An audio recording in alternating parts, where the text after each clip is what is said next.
ನೀವು ಫುಟ್ಬಾಲ್ ಪ್ರಿಯರಾಗಿದ್ದರೆ ಈ ಬಾರಿಯ ಫಿಫಾ ಫುಟ್ಬಾಲ್ ವಿಶ್ವಕಪ್ ಅನ್ನ ನೋಡ್ತಾ ಇರ್ತೀರಿ. ಮೆಸ್ಸಿಯಂತಹ ಸರ್ವಶ್ರೇಷ್ಠ ಆಟಗಾರ ಇರುವ ಆಕ್ರಮಣಕಾರಿ ಗೋಲ್ ಕೀಪರ್ ಮಾರ್ಟಿನೇಜ್ ತರದ ದೈತ್ಯರು ಇರುವ ಅರ್ಜೆಂಟೀನಾದಂತಹ ದೇಶಕ್ಕೆ ಒಂದು ಚಿಕ್ಕ ದೇಶ ಚೆಲ್ಲೆ ಹಣ್ಣು ತಿನ್ನಿಸಿದೆ. ಹೌದು, ಆ ದೇಶದ ಹೆಸರು ಕೇಪ್ ವರ್ಡೆ ಎಂಬ ಪುಟ್ಟ ದ್ವೀಪ ರಾಷ್ಟ್ರದ ಸಾಧನೆಯನ್ನ ನೀವು ಗಮನಿಸಿಯೇ ಇರ್ತೀರಿ. ನಾವು ಭಾರತೀಯರು ವಿಶ್ವಕಪ್ ಫುಟ್ಬಾಲ್ನಲ್ಲಿ ಪ್ರವೇಶ ಪಡೆಯುವುದೇ ಸಾಧನೆ ಅಂದ್ಕೊಂಡಿರ್ತೇವೆ.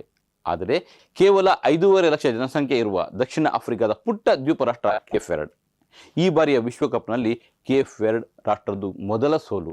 ಅದು ಅರ್ಜೆಂಟೀನಾದ ಎದುರು. ಅದು ಸೋಲಾಗಿರಲಿಲ್ಲ, ಯಾಕೆಂದರೆ ರೌಂಡ್ 32 ಹಂತದಲ್ಲಿಯೇ ನಾವು ಮನೆಗೆ ನಡೆಯಬೇಕಾದೀತು ಎಂಬ ಭಯವನ್ನ ಅರ್ಜೆಂಟೀನಾ ದೇಶಕ್ಕೆ ಆ ದೇಶದವರು ಹುಟ್ಟಿಸಿದ್ರು. ಆ ತಂಡವು ಹೆಚ್ಚುವರಿಯಾಗಿ 30 ನಿಮಿಷಗಳ ಆಟದಲ್ಲಿ ಸೋಲನ್ನು ಒಪ್ಪಿಕೊಂಡಿತು. 3 ಬಾರಿ ವಿಶ್ವ ಚಾಂಪಿಯನ್ ಆಗಿದ್ದ ಅರ್ಜೆಂಟೀನಾ ಗೆಲುವಿಗಾಗಿ ಎದಿಸುರು ಬಿಡುವಂತಹ ಸ್ಥಿತಿಯನ್ನ ಆ ಪುಟ್ಟ ದೇಶ ತಂದಿಟ್ಟಿತ್ತು. ಮೊದಲ ಬಾರಿಗೆ ವಿಶ್ವಕಪ್ ಆಡುತ್ತಿದ್ದ ಕೇಪ್ ವರ್ಡೆ ಎಂಬ ಪುಟ್ಟ ದ್ವೀಪ ರಾಷ್ಟ್ರ ಅನಿರೀಕ್ಷಿತ ಸಾಧನೆ ಮಾಡಿ ನಾಕ್ಔಟ್ ಹಂತಕ್ಕೆ ತಲುಪಿತ್ತು. ಹೌದು, ಯುರೋಪಿಯನ್ ಚಾಂಪಿಯನ್ ಅನ್ಕೊಂಡಿದ್ದ ಸ್ಪೇನ್ ವಿರುದ್ಧ ಕೇಪ್ ವರ್ಡೆ 0-0 ಅಂತರದಲ್ಲಿ ಡ್ರಾ ಮಾಡಿಕೊಂಡಿತ್ತು ಆಟವನ್ನ.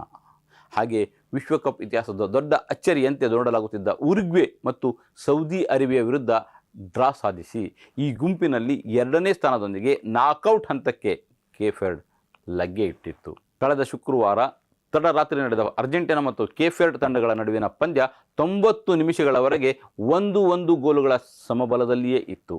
ಹೆಚ್ಚುವರಿ ಸಮಯದಲ್ಲಿ ಅರ್ಜೆಂಟೀನಾ 2-1 ಮುನ್ನಡೆ ಸಾಧಿಸಿತ್ತು. ಆದರೆ 103ನೇ ನಿಮಿಷದಲ್ಲಿ ಕೇಪ್ ವರ್ಡೆ ಆಟಗಾರ ಸಿಡ್ನಿ ಲೂಪ್ಸ್ ಕಬ್ರಾಲ್ ಅದ್ಭುತ ಗೋಲು ಬಾರಿಸಿ 2-2 ಸಮಬಲಕ್ಕೆ ತಂದುಬಿಟ್ರು. ಕ್ರೀಡಾಂಗಣ ತುಂಬ ಅವರು ಕುಣಿದಾಡಿದರು. ಲೂಪ್ಸ್ ಹೊಡೆದದ್ದು ಈ ಟೂರ್ನಿಯಲ್ಲಿ ಅತ್ಯುತ್ತಮ ಗೋಲ್ ಅಂತ ಕ್ರೀಡಾ ತಜ್ಞರು ಬಣ್ಣಿಸ್ತಾ ಇದ್ದಾರೆ. ದುರದೃಷ್ಟವಶಾತ್ 111ನೇ ನಿಮಿಷದಲ್ಲಿ ಅರ್ಜೆಂಟೀನಾದ ಕ್ರಿಸ್ಟಿಯನ್ ರೋಮೆರೋ ಗೋಲು ಗಳಿಸಿ ತಮ್ಮ ತಂಡಕ್ಕೆ ಗೆಲುವು ತಂದುಕೊಟ್ರು. ಈ ಪಂದ್ಯದಲ್ಲಿ ಕೇಪ್ ವರ್ಡೆ ತಂಡ ಸೋತರೂ ಹೊಸ ನಕ್ಷತ್ರವಾಗಿ ಹೊರಹೊಮ್ಮಿದೆ. ಕಳೆದ ಶುಕ್ರವಾರ ಮುಖಾಮುಖಿಯಾಗಿದ್ದ ಕೇಪ್ ವರ್ಡೆ ಮತ್ತು ಅರ್ಜೆಂಟೀನಾ ಈ ದೇಶಗಳ ನಡುವೆ ಬಹಳ ದೊಡ್ಡ ಅಂತರವಿದೆ, ವ್ಯತ್ಯಾಸವಿದೆ. 1930ರಲ್ಲಿ ಅರ್ಜೆಂಟೀನಾ ಮೊದಲ ವಿಶ್ವಕಪ್ ಆಡಿದಾಗ ಕೇಪ್ ವರ್ಡೆ ಇನ್ನೂ ಪೋರ್ಚುಗೀಸರ ವಸಾಹತು ರಾಷ್ಟ್ರವಾಗಿತ್ತು, ಗುಲಾಮಗಿರಿಯಲ್ಲಿತ್ತು.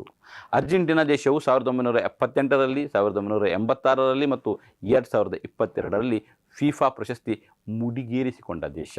ಇದಲ್ಲದೆ 16 ಬಾರಿ ಕೋಪಾ ಅಮೆರಿಕಾ ಪ್ರಶಸ್ತಿಯನ್ನ ಗೆದ್ದಿರುವ ದೇಶ ಅರ್ಜೆಂಟೀನಾ. ಇಷ್ಟು ಬಲಿಷ್ಠ ತಂಡದ ಎದುರು ಕೇಪ್ ವರ್ಡೆ ಆಡಿದ ಆಟ ಈಗ ಜಗತ್ತಿನ ಗಮನ ಸೆಳೀತಾ ಇದೆ. ಕೇಪ್ ವರ್ಡಿನ ಇತಿಹಾಸ ನಿಮಗೆ ತಿಳಿಸಿಬಿಡ್ತೇನೆ, ಯಾಕಂದರೆ ಅದು ಅಲ್ಲಿ ಫುಟ್ಬಾಲ್ ಫೆಡರೇಷನ್ ಅಂತ ಆರಂಭವಾಗಿದ್ದೆ 1982ರಲ್ಲಿ. 1986ರಲ್ಲಿ ಅದಕ್ಕೆ ಫಿಫಾ ಸದಸ್ಯತ್ವ ಸಿಕ್ತು. ಈ ಬಾರಿ 48 ತಂಡಗಳಿಗೆ ಅವಕಾಶ ನೀಡಿದ್ದರಿಂದ ವಿಶ್ವಕಪ್ನಲ್ಲಿ ಆಡಲು ಕೊನೆಯ ತಂಡವಾಗಿ ಇದಕ್ಕೆ ಅವಕಾಶ ಸಿಕ್ಕಿತ್ತು. ಆದರೆ ಸಿಕ್ಕ ಅವಕಾಶವನ್ನು ಚಿಕ್ಕ ದೇಶ ಸರಿಯಾಗಿಯೇ ಬಳಸಿಕೊಂಡಿದೆ. ಕೇಪ್ ವರ್ಡೆನ ಜೊತೆಯಲ್ಲಿ ಇದ್ದುದು ಅಚಲ ವಿಶ್ವಾಸ. ಸೋತರೆ ನಷ್ಟವಿಲ್ಲ, ಗೆದ್ದರೆ ಕಿರೀಟ ಎಂಬ ಸ್ಪಷ್ಟತೆ. ಕೊನೆಯ ಕ್ಷಣದಲ್ಲಿ ಕೇಪ್ ವರ್ಡೆ ತನ್ನ ಆಟವನ್ನು ಕೈಚೆಲ್ಲಿದಾಗ BBC ರೇಡಿಯೋದಲ್ಲಿ ಮಾಜಿ ಸ್ಕಾಟ್ಲೆಂಡ್ ಆಟಗಾರ ಜೇಮ್ಸ್ ಮೆಕ್ಫಾರ್ಡೆನ್ ಹೀಗೆ ಹೇಳಿದರು: ಕೇಪ್ ವರ್ಡೆ ಸೋತಿದೆ, ಆದರೆ ಅವರು ಗೆದ್ದಿದ್ದಾರೆ. ಧೈರ್ಯ, ಒಗ್ಗಟ್ಟು, ಏಕತೆ ಅವರು ತೋರಿಸಿದ್ದಾರೆ. ತಾವು ಯಾರು ಮತ್ತು ಏನು ಮಾಡಬಲ್ಲೆವು ಎಂಬ ಅಚಲ ನಂಬಿಕೆಯನ್ನು ಅವರು ಪ್ರದರ್ಶಿಸಿದ್ದಾರೆ. ಈ ಟೂರ್ನಿಯ ಕತೆ ಕೇಪ್ ವರ್ಡೆ ಫುಟ್ಬಾಲ್ ತಂಡದಲ್ಲಿ ನೀವು ನೋಡಲು ಬಯಸುವುದು ಇದನ್ನೇ ಅಂತ ಅವರು ಹೇಳಿದ್ದಾರೆ.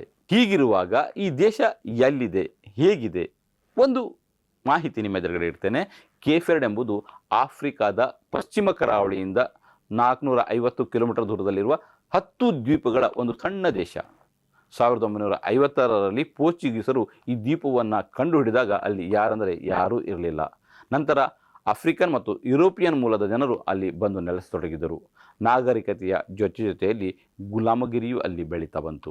ದೀರ್ಘಕಾಲ ಪೋರ್ಚುಗೀಸರ ಆಳ್ವಿಕೆಯಲ್ಲಿದ್ದ ಕೇಪ್ ವರ್ಡೆ 1975ರಲ್ಲಿ ಸ್ವಾತಂತ್ರ್ಯ ಪಡೆಯಿತು. ಅಂದರೆ ಸ್ವಾತಂತ್ರ್ಯ ಪಡೆದು ಅದಕ್ಕೆ ಹೆಚ್ಚು ಸಮಯ ಆಗಲಿಲ್ಲ.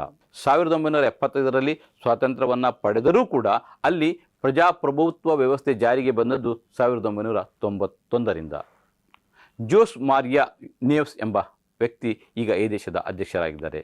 ಅಲ್ಲಿನ ಅಧಿಕೃತ ಭಾಷೆ ಪೋರ್ಚುಗೀಸ್, ಜೊತೆಗೆ ಅಲ್ಲಿನ ಜನರು ಕ್ರಿಯಾಲೋ ಎಂಬ ಭಾಷೆಯನ್ನು ಕೂಡ ಮಾತನಾಡ್ತಾರೆ. ಕೇಪ್ ವರ್ಡೆ ವಿಶ್ವಕಪ್ ಇತಿಹಾಸದಲ್ಲಿ ಅತ್ಯಂತ ಸಣ್ಣ ದೇಶಗಳಲ್ಲಿ ಒಂದು. ಇಲ್ಲಿನ ಜನಸಂಖ್ಯೆ 5 ಲಕ್ಷಕ್ಕಿಂತ ಸ್ವಲ್ಪ ಹೆಚ್ಚೆ ಅಷ್ಟೇ.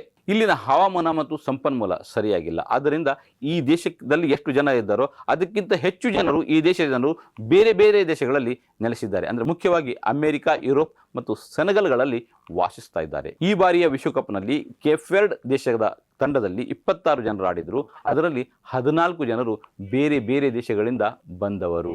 ಈ ಸಣ್ಣ ದೇಶದ ಕಥೆ ನಮಗೂ ಪ್ರೇರಣೆಯಾಗಿರಬೇಕು ಅಲ್ವೇ? ಹಾಗೆ ನಿಮಗೂ ಅಭಿಪ್ರಾಯಗಳಿರಬಹುದು, ಕಮೆಂಟ್ ಬಾಕ್ಸ್ನಲ್ಲಿ ಬರೆಯಿರಿ.